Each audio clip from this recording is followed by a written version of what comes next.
زبور 106۔ خداوند کی حمد کرو، خداوند کا شکر کرو کیونکہ وہ بھلا ہے اور اس کی شفقت ابدی ہے۔ کون خداوند کی قدرت کے کاموں کو بیان کر سکتا ہے یا اس کی پوری ستائش سنا سکتا ہے؟ مبارک ہیں وہ جو عدل کرتے ہیں اور وہ جو ہر وقت صداقت کے کام کرتا ہے۔ اے خداوند، اس کرم سے جو تو اپنے لوگوں پر کرتا ہے مجھے یاد کر، اپنی نجات مجھے عنایت فرما، تاکہ میں تیرے برگزیدوں کی اقبال مندی دیکھوں اور تیری قوم کی شادمانی میں شاد رہوں اور تیری میراث کے لوگوں کے ساتھ فخر کروں۔ ہم نے اور ہمارے باپ دادا نے گناہ کیا، ہم نے بدکاری کی، ہم نے شرارت کے کام کیے۔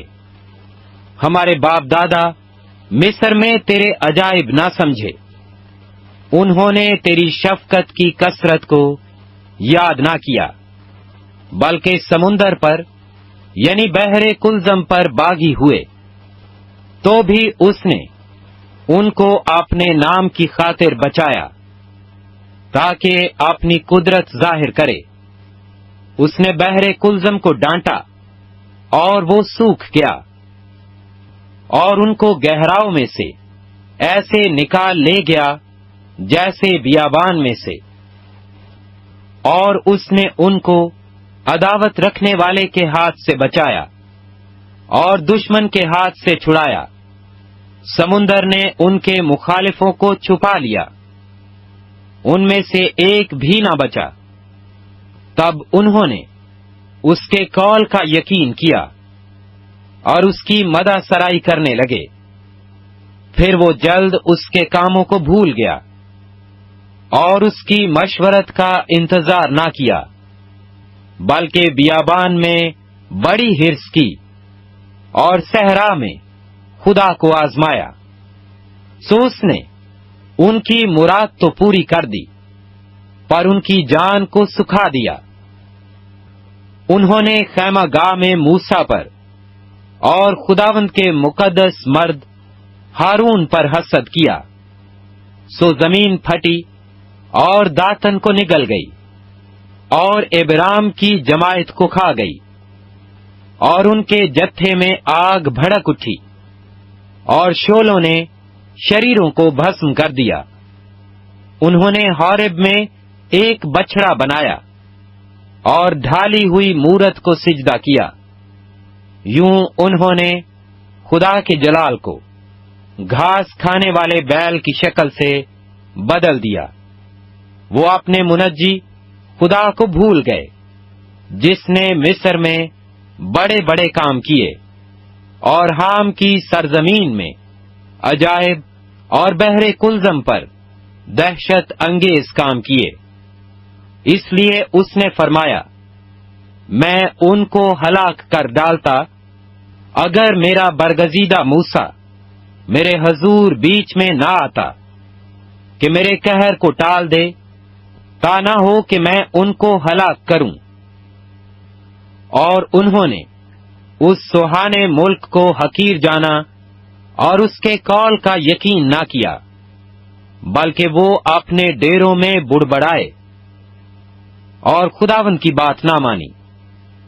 تب اس نے ان کے خلاف قسم کھائی کہ میں ان کو بیابان میں پست کروں گا اور ان کی نسل کو قوموں کے درمیان گرا دوں گا، اور ان کو ملک ملک میں تتر بتر کروں گا۔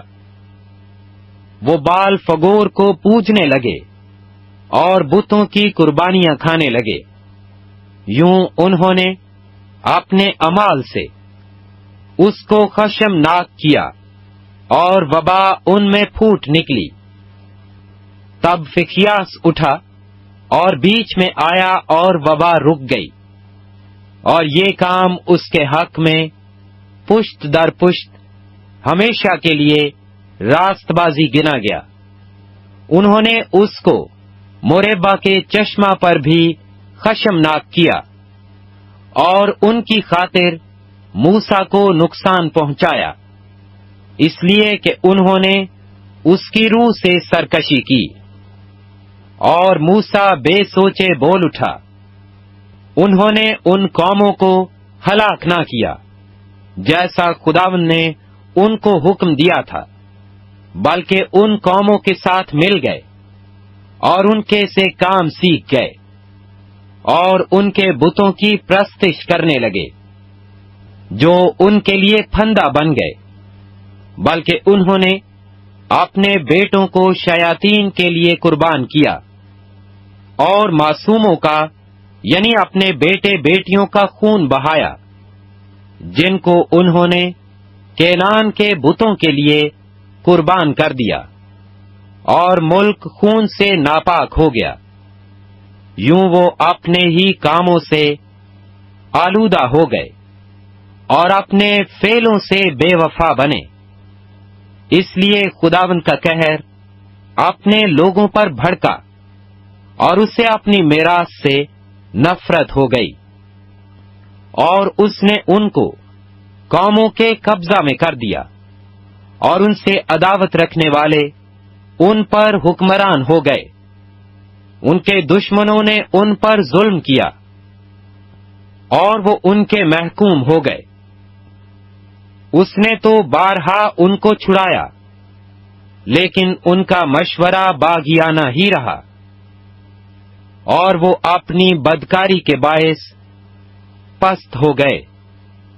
تو بھی جب اس نے ان کی فریاد سنی تو ان کے دکھ پر نظر کی، اور اس نے ان کے حق میں اپنے عہد کو یاد کیا اور اپنی شفقت کی کثرت کے مطابق ترس کھایا۔ اس نے ان کو اسیر کرنے والوں کے دل میں ان کے لیے رحم ڈالا۔ اے خداوند ہمارے خدا، ہم کو بچا لے اور ہم کو قوموں میں سے اکٹھا کر لے، تاکہ ہم تیرے قدوس نام کا شکر کریں اور للکارتے ہوئے تیری ستائش کریں۔ خداوند اسرائیل کا خدا ازل سے اب تک مبارک ہو، اور ساری زمین کہے آمین۔ خداوند کی حمد کرو۔